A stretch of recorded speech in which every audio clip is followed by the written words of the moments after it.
Hello everyone, welcome back to my channel Mritak Bhoj. Premchand. सेठ रामनाथ ने रोगशैया पर पड़े पड़े निराशापूर्ण दृष्टि से अपनी स्त्री सुशीला की ओर देखकर कहा, मैं बड़ा अभागा हूँ शीला। मेरे साथ तुम्हें सदैव ही दुख भोगना पड़ा। जब घर में कुछ न था तो रात दिन गृहस्थी के धंधों और बच्चों के लिए मरती थी। जब जरा कुछ संभला और तुम्हारे आराम के दिन आए तो यूँ छोड़े चला जा रहा हूँ। आज तक मुझे आशा थी, पर आज वह आशा टूट गई। देखो शीला, रो मत। संसार में सभी मरते हैं, कोई 2 साल आगे, कोई 2 साल पीछे। अब गृहस्थी का भार तुम्हारे ऊपर है। मैंने रुपए नहीं छोड़े, लेकिन जो कुछ है उससे तुम्हारा जीवन किसी तरह कट जाएगा। यह राजा क्यों रो रहा है? सुशीला ने आंसू पोंछकर कहा, जिद्दी हो गया है और क्या। आज सवेरे से रट लगाए हुए है कि मैं मोटर लूँगा। 50 रुपए से कम में आएगी मोटर? सेठ जी को इधर कुछ दिनों से दोनों बालकों पर बहुत स्नेह हो गया था।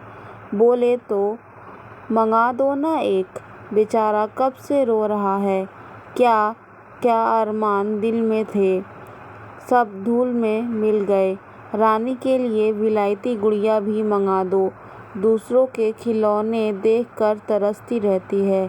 जिस धन को प्राणों से भी प्रिय समझा, वह अंत को डॉक्टरों ने खाया। बच्चे मुझे क्या याद करेंगे कि बाप था। अभागे बाप ने तो धन को लड़के लड़की से प्रिय समझा, कभी पैसे की चीज भी लाकर नहीं दी। अंतिम समय में जब संसार की असारता कठोर सत्य बनकर आंखों के सामने खड़ी हो जाती है, तो जो कुछ न किया उसका खेद और जो कुछ किया उस पर पछतावा मन को उदार और निष्कपट बना देता है। सुशीला ने राजा को बुलाया और उसे छाती से लगाकर रोने लगी। वह मातृस्नेह जो पति की कृपणता से भीतर ही भीतर तड़प कर रह जाता था, इस समय जैसे खौल उठा। लेकिन मोटर के लिए रुपए कहाँ थे? सेठ जी ने कुछ पूछा। मोटर लोगे बेटा? अपनी अम्मा से रुपए लेकर भैया के साथ चले जाओ, खूब अच्छी मोटर लाना। राजा ने माता के आंसू और पिता का यह स्नेह देखा तो उसका बाल हट जैसे पिघल गया। बोला, अभी नहीं लूँगा। सेठ जी ने पूछा, क्यों? जब आप अच्छे हो जाओगे तब लूँगा। सेठ जी फूट फूट कर रोने लगे। तीसरे दिन सेठ रामानाथ का देहांत हो गया। धनी के जीने से दुख बहुतों को होता है, सुख थोड़ों को। उनके मरने से दुख थोड़ों को होता है, सुख बहुतों को। महाब्राह्मणों की मंडली अलग सुखी है। पंडित जी अलग खुश हैं और शायद बिरादरी के लोग भी प्रसन्न हैं, इसलिए कि एक बराबर का आदमी कम हुआ। दिल से एक कांटा दूर हुआ और पट्टीदारों का तो पूछना ही क्या। अब वह पुरानी कसर निकालेंगे। हृदय को शीतल करने का ऐसा अवसर बहुत दिनों के बाद मिला है। आज 5वां दिन है। वह विशाल भवन सूना पड़ा है।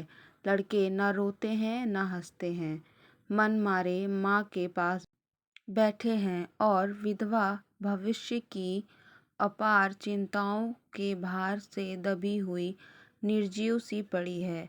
घर में जो रुपए बच रहे थे वे दाह क्रिया की भेंट हो गए और अभी सारे संस्कार बाकी पड़े हैं।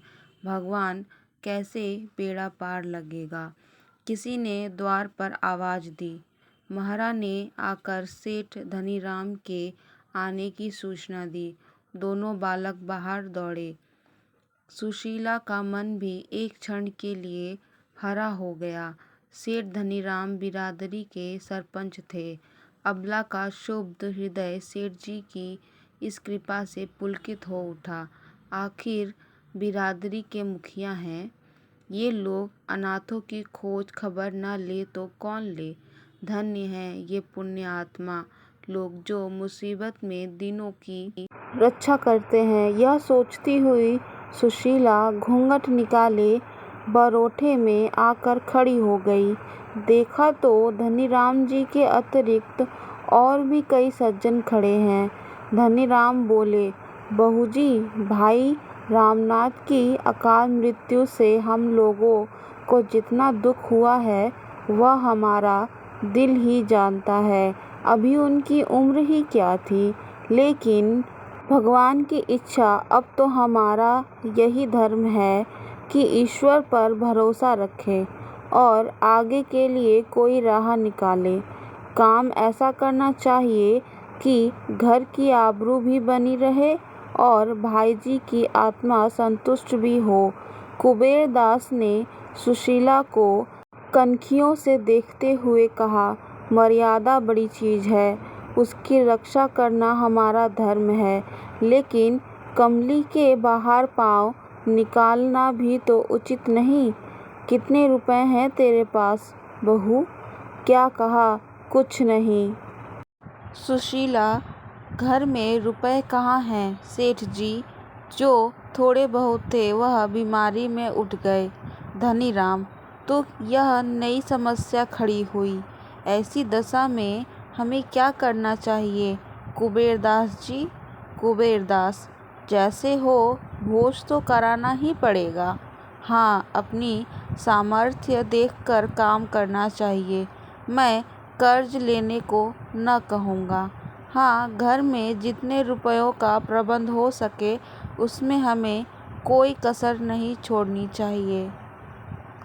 मृत जीव के साथ भी तो हमारा कुछ कर्तव्य है।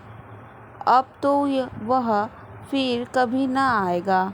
उससे सदैव के लिए नाता टूट रहा है। इसलिए सब कुछ हैसियत के मुताबिक होना चाहिए। ब्राह्मणों को तो भोज देना ही पड़ेगा, जिससे कि मर्यादा का निर्वाह हो। धनीराम, तो क्या हमारे पास कुछ भी नहीं है बहूजी? 2-4 हजार भी नहीं? सुशीला, मैं आपसे सत्य कहती हूँ, मेरे पास कुछ नहीं है। ऐसे समय झूठ बोलूँगी? धनीराम ने कुबेरदास की ओर अर्धविश्वास से देखकर कहा, तब तो यह मकान बेचना पड़ेगा। कुबेरदास, इसके सिवा और क्या हो सकता है?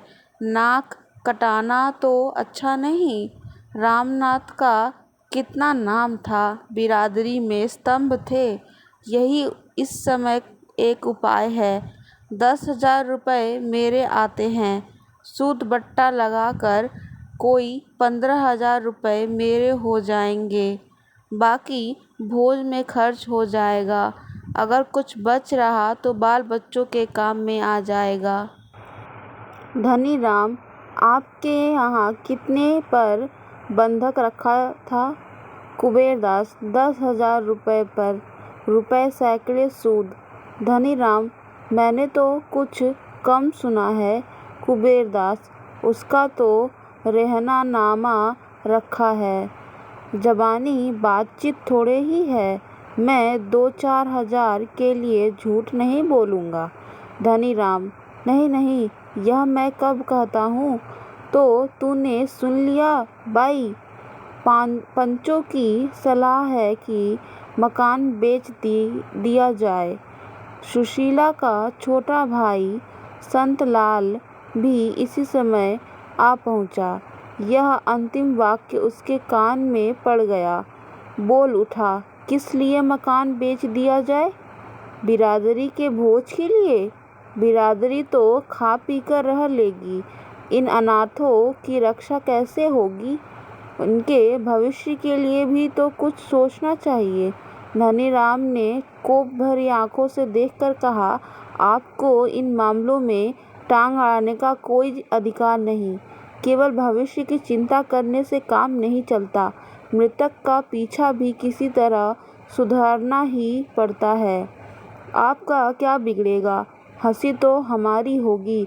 संसार में मर्यादा से प्रिय कोई वस्तु नहीं। मर्यादा के लिए प्राण तक दे देते हैं।